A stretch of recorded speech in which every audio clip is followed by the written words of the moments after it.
Ladies and gentlemen, the most addictive part of loving an avoidant is not the argument. It's not even the silence. It's the contrast. Because when they are present, they can feel like the safest place you've ever rested your heart. Their warmth can be focused, intimate, almost sacred. They look at you like you're rare. They speak in a way that makes time slow down. They offer tenderness that feels private and real. In those moments, your body doesn't just feel loved, it feels chosen. And you start believing, this is who they really are. Then the distance hits, and it doesn't feel like a normal relationship dip. It feels like the air leaves the room. It feels like you went from being someone deeply valued to someone quietly optional. It feels like a door closing without a sound. And that sudden drop is what makes the anxious heart spiral. Not because you are weak, but because your nervous system is responding to a specific psychological pattern that creates obsession. Warmth that arrives in bursts and leaves without warning. This is the part most people don't understand. The avoidant dynamic often doesn't hook you because it's consistently good. It hooks you because it's unpredictably good. When affection is intermittent, your brain treats every warm moment like a reward you must protect. You start seeking the next high of closeness. You start thinking your love, your patience, your timing will bring the warmth back permanently, not realizing that you are being pulled into a loop where relief gets confused with love. So their warmth feels like home because it often arrives with intensity and precision. Avoidance can be incredible in intimacy windows. They can be charming, thoughtful, vulnerable in small but beautiful doses. You see the version of them that seems ready to build something real, and you bond to that version. You don't fall for the distance. You fall for the promise of who they are when the wall drops. But their distance feels like losing oxygen because it is more than absence. It's ambiguity. It's the emotional confusion of not knowing if you're still safe in their heart. The anxious mind is not terrified of space. It's terrified of undefined space. Are they upset? Are they done? Are they talking to someone else? Did you do something wrong? Are you about to be discarded without explanation? Your nervous system doesn't get to rest in uncertainty, so it starts searching for control. This is where many people start blaming themselves. You replay conversations. You edit your tone. You wonder if you were too loving, too available, too honest. And that self-questioning becomes part of the addiction. Because now the relationship is not just about love. It's about earning security, proving worth, closing a gap you did not create alone. And what makes this even more powerful is that avoidants often pull away not because you are unworthy, but because closeness triggers fear. Fear of losing autonomy. Fear of emotional responsibility. Fear of being expected to sustain an intensity they don't know how to hold. So when you chase right as they withdraw, your pursuit can unintentionally amplify their internal alarm. Your love starts feeling like pressure to their nervous system, even if your intentions are pure. Which leads to a painful loop. The more you reach for reassurance, the more they feel the need to retreat. So you experience the distance as rejection. They experience the pursuit as overwhelm. And the tragedy is that both people are trying to feel safe, just in opposite directions. This keynote is about naming the emotional truth without shaming yourself for it. You are not crazy for feeling addicted to the highs. You are not foolish for missing the version of them that felt so real. Your nervous system is responding to contrast and unpredictability, and that is a strong human response. But once you see the pattern, you can stop letting your heart mistake intensity for security. Because safe love doesn't require your body to guess. It doesn't require your mind to decode. It doesn't require you to earn basic consistency by shrinking yourself. This is also where your power starts to return.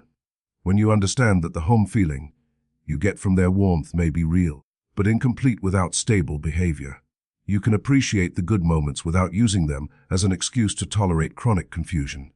You can love the memory without sacrificing your future to the hope that the next warm window will finally stay open. So the real shift begins when you stop chasing the oxygen and start rebuilding your own emotional breathing space.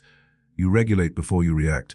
You communicate your needs calmly instead of urgently. You expand your life instead of revolving around the unpredictability. And you begin to set the standard that love must feel safe not just when it's beautiful, but when it's ordinary.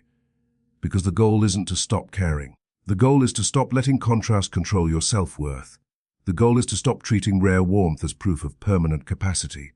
The goal is to recognize that a connection can feel magical and still be emotionally unstable. And you deserve both chemistry and consistency in the same relationship.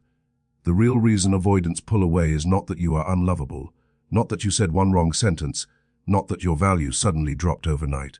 It's that closeness can start to feel like pressure to their nervous system long before it feels like safety. And if you don't understand that, You will interpret their distance as a verdict on your worth, when it is often a reaction to their internal fear of emotional overload. An avoidant system doesn't usually run from love first. It runs from what love has represented in the past. For many avoidants, intimacy is wired to a hidden equation. Closeness equals obligation, expectation, or loss of self. So even when they genuinely like you, even when the chemistry is real, there comes a moment where the relationship starts to feel like it's accelerating into a role they fear they can't sustain. The affection is not the threat. The perceived cost of sustaining it is. This is why avoidance can be incredible in early connection windows. They can be warm, romantic, focused, almost magnetic. You experience that version of them and think, this is who they really are. And you're not wrong, it is a real part of them. But when the bond deepens and the emotional stakes increase, their system can shift into self-protection. The internal question changes from, do I like this person, to will this require more of me than I can manage without failing? That fear is subtle but powerful. The anxious heart naturally responds to distance with pursuit. You want to repair the gap, you want reassurance, you want clarity. And that response makes sense because your nervous system experiences closeness as safety. But to an avoidant, that same urgency can feel like emotional pressure. It can feel like a demand for immediate performance. It can feel like a future argument they must preemptively avoid. So they back away not because you are too much as a person, but because the moment has become too much for their capacity. This is the heartbreak of the mismatch. You reach out to stay connected. They retreat to stay regulated. You interpret the retreat as rejection. They interpret the reach as risk. And both of you start reacting to fear rather than building safety. It's important to understand that avoidant withdrawal isn't always conscious manipulation. Often it's automatic. Their body has learned that space equals relief and relief equals survival. So when intimacy triggers internal alarm bells, distance becomes a quick way to reset. The problem is that what resets them dysregulates you. So the cycle starts. You might text more, ask more questions, try to fix the mood. And the more you chase a stable answer in the moment of their shutdown, the more you confirm the very thing they fear, that closeness will be emotionally demanding and hard to escape. This is why the story you tell yourself in these moments matters. If your inner narrative becomes, I'm not enough, you will pursue with anxiety. If your inner narrative becomes, their system is overwhelmed, you will respond with steadiness. And steadiness is a language the avoidant nervous system can actually hear. The difference between healthy space and harmful distance is clarity. A secure version of distance includes communication, timeline, and reassurance. A harmful version leaves you guessing, waiting, and shrinking your needs to preserve access. So the goal isn't to excuse avoidance. The goal is to recognize the mechanism so you don't self-abandon to manage it. This also explains why doing more rarely fixes it. More love, more proving. More availability can feel like a solution to an anxious partner, but to an avoidant it can accidentally raise the stakes. Because when you overgive, they can feel an invisible debt building. They can fear that your devotion comes with a silent expectation they will eventually disappoint. The avoidant nervous system often relaxes not when you pour more in, but when you show that your self-worth doesn't depend on extracting closeness from them in real time. So when you hear horn shift makes them chase, the real truth beneath that is not a game. It's a nervous system reset. When you stop turning closeness into an urgent demand and start turning it into a calm standard, you remove the pressure that fuels withdrawal. You create a safer emotional climate. And in that climate, a growth-ready avoidant can actually step forward instead of defending their freedom. Your power here is not to become cold. Your power is to become clear. You can want intimacy and still refuse chaos. You can love them and still require consistency. You can be warm without being endlessly available. You can give space without disappearing from your own identity. That combination tells an avoidant system, this relationship won't consume you, and it won't collapse me. It becomes a bond where autonomy and connection can coexist. And once that fear reduces, something surprising can happen. They may stop pulling away to regulate. They may begin to initiate. They may start to feel that closeness with you isn't a trap, but a choice they can safely make. Not because you begged them into it, but because you built the kind of emotional environment their nervous system can finally breathe inside. Ladies and gentlemen, the one shift that changes everything with an avoidant is not a clever tactic, not a cold game, not a fake glow-up designed to trigger jealousy. It's something far more powerful and far more peaceful. The shift is this: you stop trying to be chosen, and you start choosing yourself with calm consistency. And that sounds simple until you realize how rare it is to actually live it when your heart is attached. Because most people who love an avoidant are not lacking love, they're overflowing with it. They try harder. They communicate more, They give more patience, more understanding, more benefit of the doubt. When the avoidant pulls away, they reach for repair like it's oxygen. They think, if I can just prove I'm safe, they'll stay. But the avoidant nervous system doesn't relax when you become more determined to hold them. It relaxes when it senses you will not collapse if they step back. That is the paradox. When you chase, even with pure intentions, your energy can quietly communicate urgency. It can say, please don't leave, because I don't feel stable without your closeness. And to an avoidant system that already fears the weight of emotional responsibility, that can trigger the internal alarm. It doesn't matter that your love is sincere. The nervous system hears pressure, and pressure makes them retreat. Choosing yourself rewrites that signal. It says, I like you, I value you. But my emotional center belongs to me. It is not cold. It is not cruel. It is mature. It is secure energy in the making.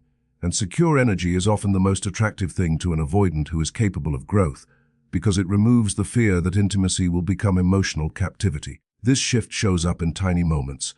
It shows up when their reply is slow and you don't spiral into 10 follow-ups.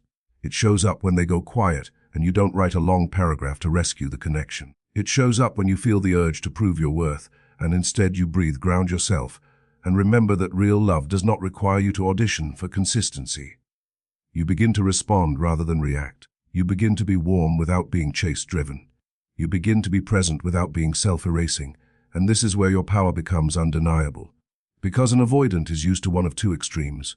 Either someone chases them relentlessly, or someone disappears to punish them. Choosing yourself is neither. It is calm standards. It is emotional dignity. It's the energy of, I'm not here to control you. I'm here to protect my peace. That energy feels safer than pursuit and more trustworthy than manipulation. This is also the moment you stop confusing access with love. In many avoidant dynamics, you end up giving relationship, level loyalty in a structure that never fully commits to you. You become endlessly understanding while your needs stay on hold. Choosing yourself means you no longer trade your stability for their comfort. You stop shrinking your needs. You stop making your feelings a secret to keep the bond alive. You become someone who can say, calmly and clearly, I enjoy you, and I need consistency to keep building. That sentence is a life changer. It doesn't beg. It doesn't demand. It sets a standard that your future self will thank you for. When you adopt this shift, you also stop making their closeness the measure of your worth. That's crucial. Because the anxious pattern often turns love into a scoreboard. If they lean in, you feel valuable. If they pull away, you feel disposable. That is emotional dependence disguised as romance. Choosing yourself breaks that scoreboard. You remember that your value doesn't rise and fall with someone's capacity. Your value is stable even when their nervous system is not. Now here's the part that people need to hear without illusions. This shift does not guarantee that every avoidant will chase you. It guarantees something better. It guarantees clarity. Because a growth-ready avoidant will often feel relief when you stop chasing and start standing in your self-respect. They will feel the relationship become lighter, calmer, safer. They may start initiating more. They may begin to show up more consistently because they no longer feel trapped by your urgency. Your calm becomes an invitation to stable intimacy. But a control-based avoidant, someone who benefits from keeping you in a gray zone, may react differently. Your self-respect will feel like a threat because it removes their ability to keep you attached without accountability. They may test you with breadcrumbs. They may pull away harder. They may try to reopen the old dynamic with vague affection. And that is not your failure. That is your filter working perfectly. This is why the true meaning of making them chase is not about forcing pursuit. It's about becoming the version of you that cannot be kept in uncertainty. The version of you that doesn't reward inconsistency with full access. The version of you that can love deeply and still walk away from patterns that destabilize your nervous system. When you become that person, the relationship either rises to meet your standard or reveals that it was never built to hold your level of self-worth. So the one shift is not a performance. It is a return to yourself. It is you becoming emotionally grounded enough that love is no longer a panic response. It is you choosing peace so clearly that anyone who wants you must either show up with stability or accept the reality of losing access to you. And that is the most attractive and most life-saving power you can carry into any avoidant connection. The one shift only becomes real when it shows up in your daily behavior, not just your mindset. Because anyone can say, I choose myself, when they feel calm.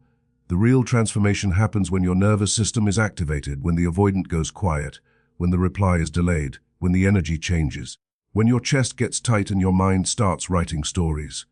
That is the moment your old pattern tries to take the wheel. And this keynote is about what you do right there in that exact moment. If you want the avoidant to experience you as safety instead of pressure, the first practical move is this: regulate before you reach. You do not text from adrenaline. You do not confront from panic. You do not demand clarity while your body is shaking. Because anxious energy sent to an avoidant is not received as love, it is often received as emotional weight, and the more weight their system feels, the more distance becomes their reflex. So regulation becomes your power. You breathe, you ground, you take a walk. You journal the thought instead of sending it. You slow down the urgency long enough to remember that your worth is not on trial because someone needed space. This is not about suppressing your feelings. This is about protecting your dignity so your emotions can be heard without being delivered like an emergency. When you regulate first, you also stop making the avoidant your only source of relief. That is huge. Because an avoidant can sense when your emotional stability depends on their immediate reassurance. It can trigger their fear of being responsible for your peace. So when you learn to calm yourself before you communicate, you step into a kind of emotional adulthood that feels safer to them than constant pursuit ever will. The second move is clean communication: short, clear, calm. This is where most people accidentally sabotage themselves. They write long, emotional essays trying to explain their pain perfectly. They ask 5 questions in 1 paragraph. They chase closure mid-distance, but avoidants don't open when they feel overwhelmed by emotional volume. They open when the message is simple, respectful, and structured.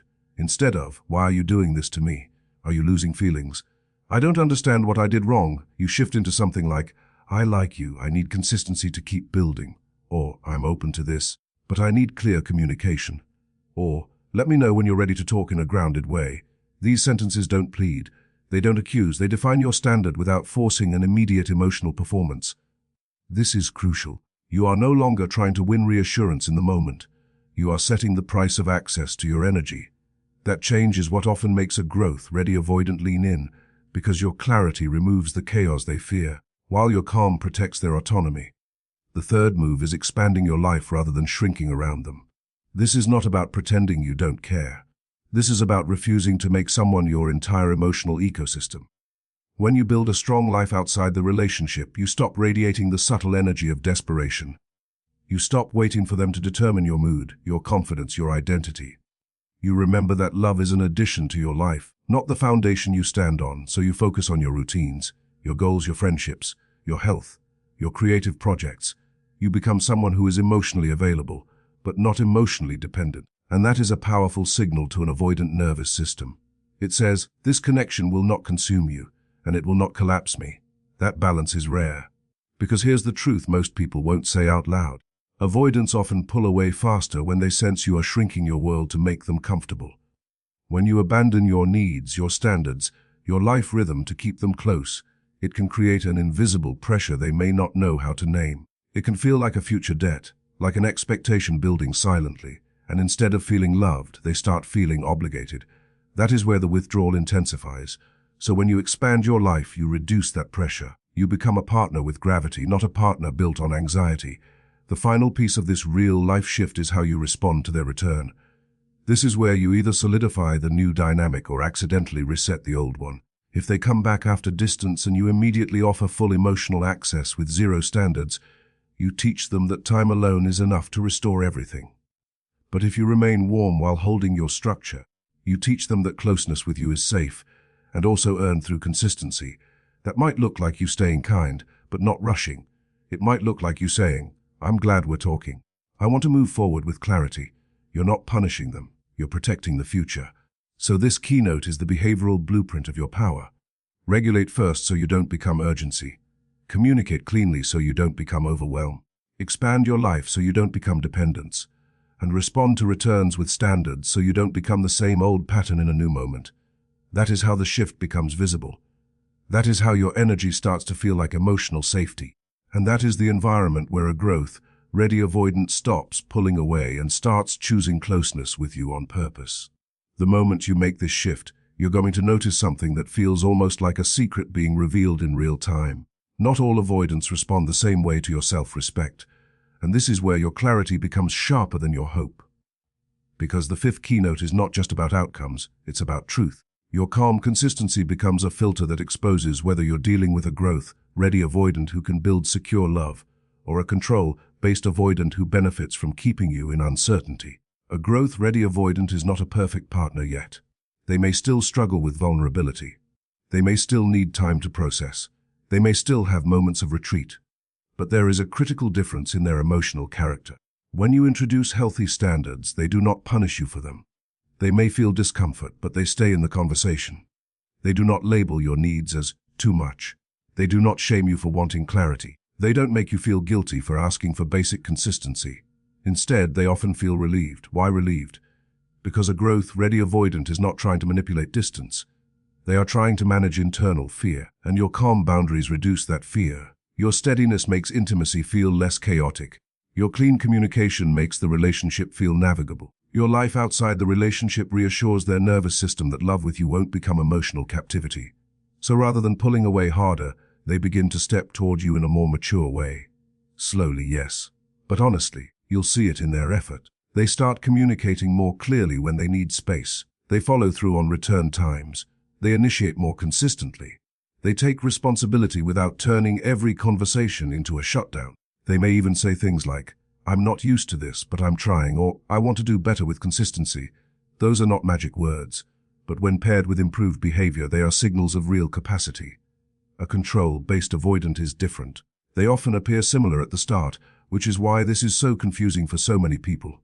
They may be charming, intense, emotionally magnetic when they want to be. But the foundation of their comfort is ambiguity. They like the gray zone because it allows them to receive access without offering the full responsibility of stable partnership. They can drift in and out while you remain emotionally available. And that dynamic is not just a coping style anymore. It becomes a structure that benefits them.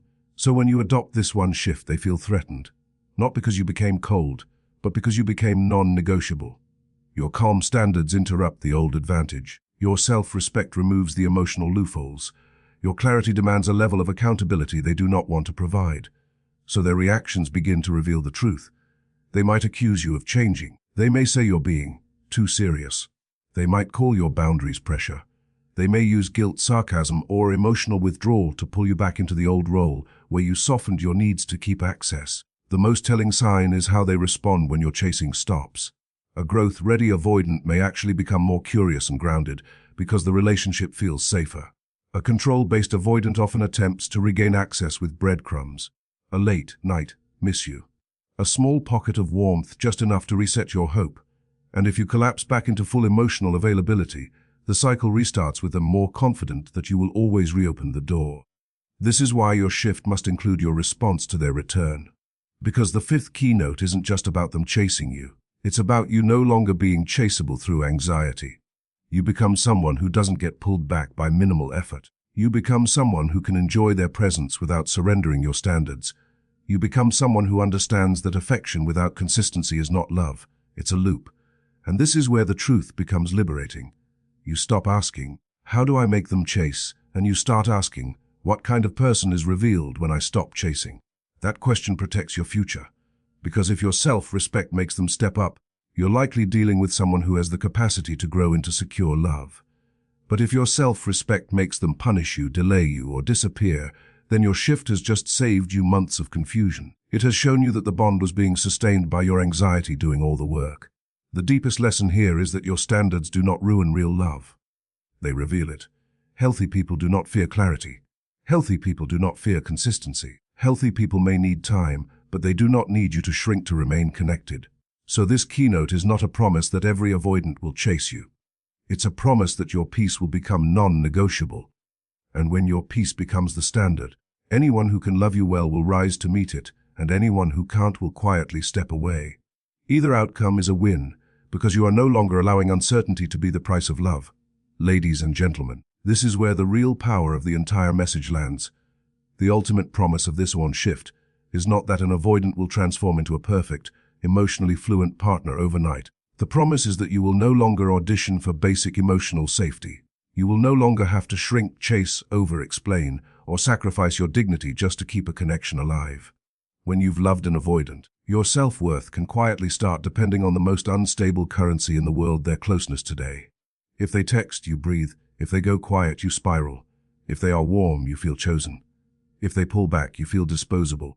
That emotional whiplash is not proof of a rare love story. It is proof that your nervous system has been trained to treat uncertainty like a normal price of intimacy. An audition mindset is what keeps you stuck. It makes you perform your worth. You try to be the easiest person to love. You edit your needs so you don't scare them. You accept crumbs because you fear losing the whole loaf.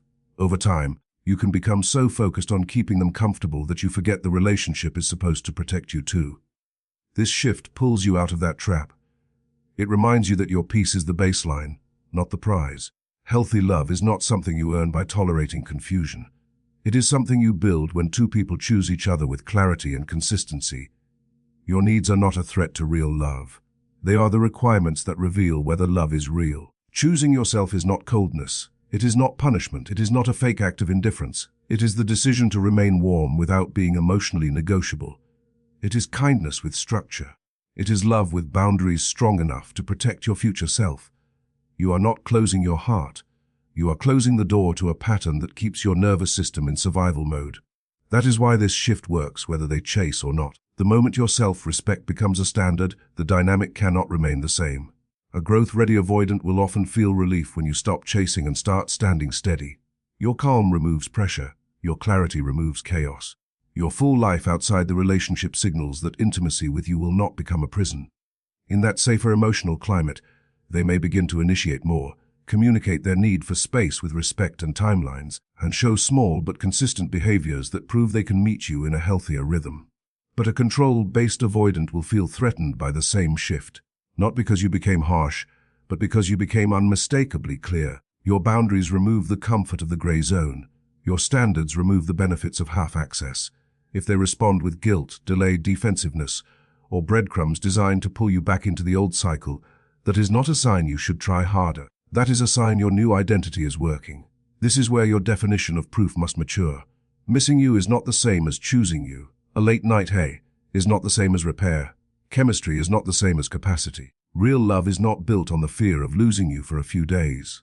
Real love is built on the willingness to protect your nervous system long-term, to show up when the moment is ordinary, not just when the moment is urgent. So if they return, you don't reward words alone. You watch for patterns, you watch for accountability. You watch for the ability to handle closeness without disappearing when intimacy deepens. You allow the emotions to be sweet, but you require the behavior to be stable. You don't punish them. You simply refuse to rebuild your heart in the same unsafe architecture, and if they don't return, you don't collapse into self-doubt. You remember that your value was never meant to be negotiated with someone's fear. You were never meant to compete with avoidance for the right to feel secure. The shift still succeeded because it gave you back your dignity, your clarity, and your emotional breathing space. This is not a trick to make an avoidant chase you. This is a decision to stop losing yourself. This is you becoming the kind of person who can love deeply and still refuse a relationship that demands chronic uncertainty. This is you choosing peace so consistently that anyone who wants access to you must meet you with stability.